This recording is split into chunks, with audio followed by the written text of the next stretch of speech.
And now to Brexit and the UK's efforts to leave the European Union. It appears some unexpected progress has been made and a pathway to a possible deal is starting to emerge. Willem Marx is in London tonight.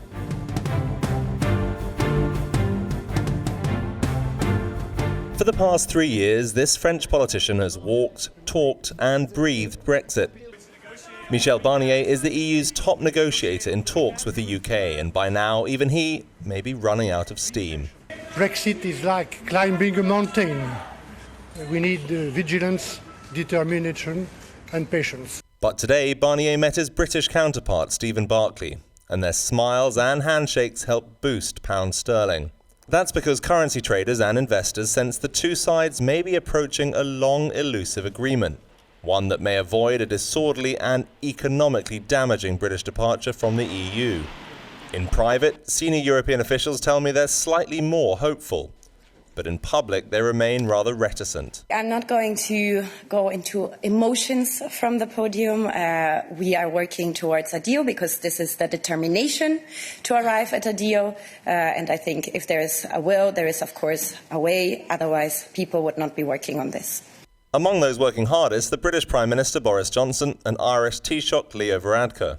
Their shared stroll on Thursday afternoon seemed to spark a breakthrough that even the ever-eager Brexit basher, EU Council President Donald Tusk, acknowledged on a visit to Cyprus. Yesterday, when the Irish Taoiseach and the UK Prime Minister met, they both saw, for the first time, a pathway to a deal. I have received promising signals from the Taoiseach that a deal is still possible.